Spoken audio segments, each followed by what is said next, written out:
샬롬. 오늘도 하나님 말씀 앞에 나오신 여러분 환영합니다. 우리 함께 기도하겠습니다. 하나님, 오늘도 우리에게 귀한 말씀 주시니 감사합니다.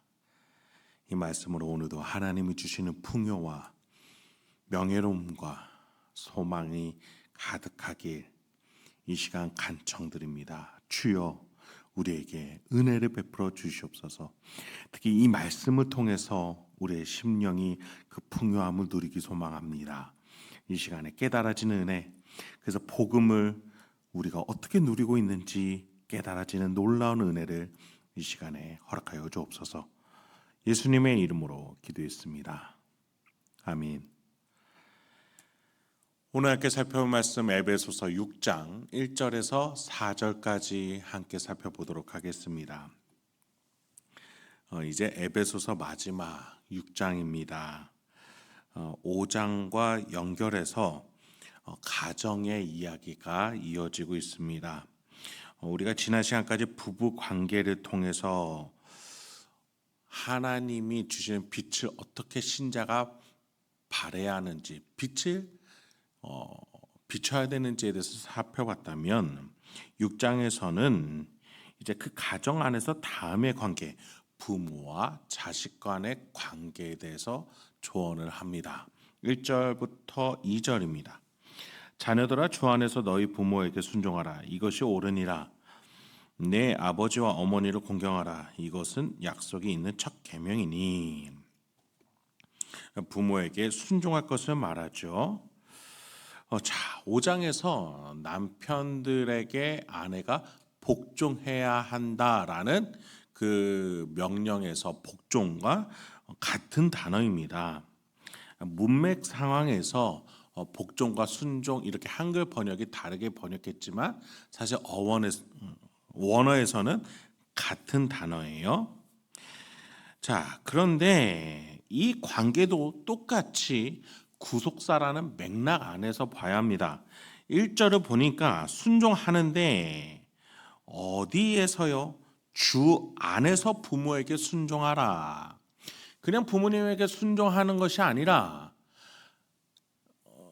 그 하나님의 섭리 안에서 그 그리스도라는 주 안에서 순종해야 할 근거를 찾으며 순종하라는 거예요. 또 2절에서 보면 공경을 하되 이 공경하는 것이 어떠한 약속에 근거하는 것인지를 알고서 공경하라는 거예요. 출애굽기 20장에 보면은 10계명이 등장합니다. 1부터 4계명은 하나님과의 관계, 또 6부터 10은 타인과의 관계인데 이 타인과의 관계 속에서 첫 계명이 내 부모를 공경하라죠. 그런데 그 10계명을 주실 때도 내 부모를 공경하라. 그리하면 내 하나님 여호와가 내게 준 땅에서 내 생명이 길리라 라는 약속을 함께 주셨어요. 자, 약속을 주셨다는 건 뭐예요? 어떠한 것을 하면 그 다음에 이러한 결과가 나올 것이다 라는 인과관계를 하나님이 주셨다라는 거예요. 물론 7계명부터 10계명까지 6계명부터 10계명까지도 다 중요한 계명들입니다. 살인, 간음, 강도, 거짓말, 탐심 이런 것들을 해서는 안 된다라는 중요한 계명이죠. 어떻게 보면은 부모를 공경하라는 것은 조금 난이도가 또 사회적인 영향력에 있어서 낮은 것 아닌가. 오히려 살인, 강도, 거짓말, 탐욕 이러한 것들이 더 강력한 제재로서 주어져야 하기 때문에 중요한 것 아닌가 이렇게도 생각할 수 있을 것 같습니다. 그럼에도 불구하고 하나님께서는 부모를 공경하라 이것이 약속 있는 첫 계명이라는 그 말씀으로써 가장 중요한 타인과의 관계에 있어서 가장 중요한 계명임을 밝히셨다라는 것이죠. 그것을 이어받아서 바울은 소개하고 있는 거예요. 너희 부모에게 순종하라. 주 안에서 아버지와 어머니를 공경하라. 약속 있는 첫 계명이니. 자, 3절을 이어서 보시죠. 이로써 네가 잘되고 땅에서 장수하리라. 자, 이 구절 속에서 이제 구속사적으로 이걸 어떻게 봐야 될 것인가? 주 안에서라는 것이, 또 약속이 있다라는 것이 왜 구속사적으로 해석할 수 있는 힌트가 되어주는가? 그걸 살펴보겠습니다. 자, 우리가 부부의 관계를 볼 때 결혼 관계가 구속사를 의미한다고 했어요. 머리는 예수, 몸은 교회라고 했죠. 머리와 몸이 한 몸이 되듯이 신랑 되는 예수와 신부 되는 교회가 한 몸이 되는 것, 구속사의 출발점을 말해주고 있습니다. 자, 그러면 출발이 있으니까 도착이 있겠죠. 도착은 무엇입니까? 부모 자식 간의 결실이 뭐겠어요? 부부관계의 결실이 뭐겠어요? 자녀를 낳는 거, 부모지간이 되는 거예요. 부부관계로 출발을 해서 부모 자식 간의 관계로 나아가는 것, 이것이 종착점이듯이 구속사도 마찬가지입니다.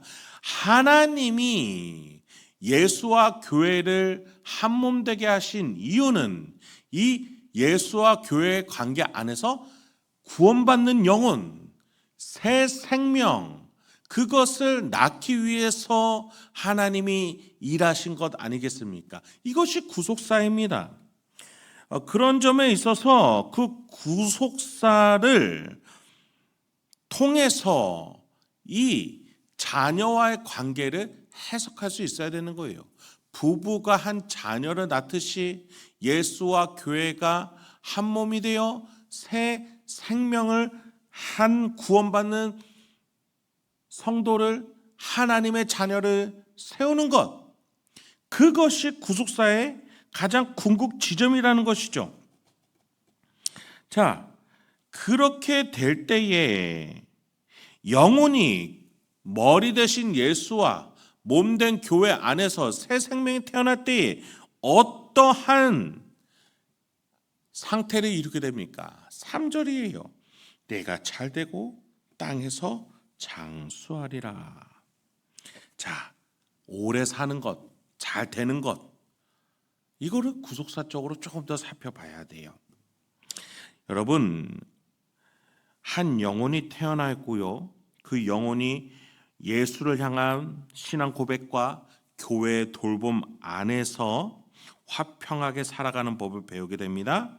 그래서 잘되고 장수하게 되는데, 어디에서요? 어디에서 잘되고 장수한대요? 이 땅에서. 여러분, 여기에서 바울이 말하는 땅은 이 세상을 의미하는 게 아니에요. 내가 밟고 있는 땅을 얘기하는 게 아니에요. 천국으로 변모할 땅이라는 의미예요.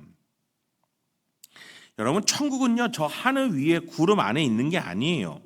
하나님이 이 지구를 만드셨고, 하나님은 이 지구와 온 우주를 하나님 나라로 마지막 날에 바꾸실 거예요. 즉, 이곳은 앞으로 천국이 될 장소입니다. 지금 이 지구가 죄와 악한 세력으로 인해 변질되었지만 마지막 날에 예수 그리스도가 왕으로 이 땅에 오셔서 모든 것들을 정립하시고 모든 것들을 본질적으로 성령님과 함께 변화시키실 거예요. 그렇게 하나님의 나라가 종국에 완성될 겁니다. 그 땅인 거예요. 이로써 네가 잘되고 땅에서 장수하리라. 부모라는 하나님의 질서 안에 예수를 뜻하고 교회를 뜻하는 부모를 공경함으로써, 하나님의 질서로 공경함으로써 너는 약속을 받게 될 거야. 부모를 잘 섬기면 천국 간다는 게 아니에요. 이 하나님의 표징인 아버지와 어머니를 잘 섬겨서, 아버지와 어머니를 통해서 너가 이 세상에 태어났음을 믿고 예수와 교회 안에서 한 새 생명으로서 너의 신앙의 영혼이 태어난 것을 믿어라. 그리하면 저 마지막 날까지 이 땅에서 하나님의 나라로 변할 그날까지 너는 잘되고 장수하리라. 그 장수가 몸으로서의 장수만이겠어요? 몸이 죽어도 부활하여 하나님의 나라가 이루어질 그 단계까지 잘 될 것이다. 그것이 약속이 있는 것이다. 그래서 살인하지 말라, 간음하지 말라, 도적질하지 말라, 탐심하지 말라, 거짓 증언하지 말라보다 더 중요한 것이 내 부모를 공경하라. 그 메시지에 있는 것이죠.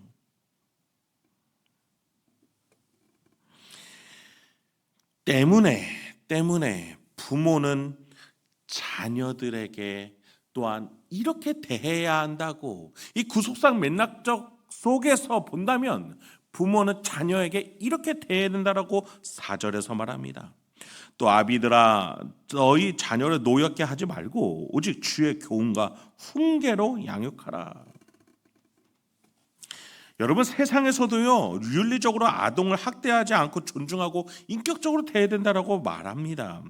어찌 보면은 교회가 세상의 아동을 대하는 자세를 보고 배울 점도 있어요. 그러나 세상이 줄 수 없는 기준이 하나 있어요. 무엇이에요? 구속사라는 기준이에요. 새로운 영혼 구원과 마지막 날에 도래할 하나님의 나라를 바라보면서 자녀에게 무엇을 가르칠 것인가, 어떤 맥락 속에서 가르칠 것인가, 그에게 가정이 천국의 표지인 것을 알려주면서 어떻게 신앙과 함께 이 자녀가 새로운 가정을 맺으러 왜 나가야 하는가, 그 근거가 어디 있다라는 거예요. 하나님이 한 영혼을 구원해내기 위해서 어떻게 일하고 계시는지를 우리는 알려줄 수 있어야 된다는 것이겠죠. 나의 분노와 기준이 없는 훈계, 그쳐지지 않는 감정의 표출로 자녀들을 가르칠 것이 아니라 구속사라는 분명한 출발점과 목적지 속에서 그 과정 가운데 우리가 있고, 그래서 이 가정이 하나님의 구원 사역을 표시하고 있는 것임을 가르쳐주면서 왜 가정이 중요한지, 왜 부모와 자식 간의 관계가 중요한지, 그래서 우리가 예수 그리스도와 교회 안에서 새 생명을 향해 섬겨야 되는 이유가 무엇인지 분명한 목적 의식을 가지고 자녀를 양육할 수 있어야 된다는 것이죠. 말씀을 마치도록 하겠습니다. 바울은 이 에베소 교회에게 대도시 속에서 수많은 문화들과 영향들 속에서도 이 에베소 교인들이 굳건하게 지켜야 될 그 복음의 정수, 복음으로 살아나야 될 많은 삶의 원리들에 대해서 말해주고 있어요. 하나님은 이렇게 복된 소식을 우리에게 주신 풍성한 분이신 줄 믿습니다. 이 놀라운 복음의 원리를 가지고 구속사를 살아내며 내 가정 가운데에 나의 일상과 나의 10년 가운데 하나님이 주신 은혜들을 기억하며 오늘도 명예롭게 살아가시는 저와 여러분들에게 소망합니다. 함께 기도하겠습니다. 하나님, 오늘도 우리에게 귀한 말씀 주시니 감사합니다. 주여, 주님이 한 영혼을 구하기 위해 얼마나 수많은 그리고 풍성하고 풍요한 영적인 원리들과 구원의 과정들을 만들어 가셨는지 오늘도 다시 한번 기억합니다. 특히 나의 가정이 그 구원의 맥락을 표시하는 귀한 공동체임을 깨닫고, 특히 우리 자녀들에게 또 우리 부모님에게 가지는 하나님의 놀라운 위치를 기억하며 명예롭게 가정생활을 해나갈 수 있는 우리 성도님들과 제가 되도록 인도하여 주옵소서. 예수님의 이름으로 기도했습니다. 아멘.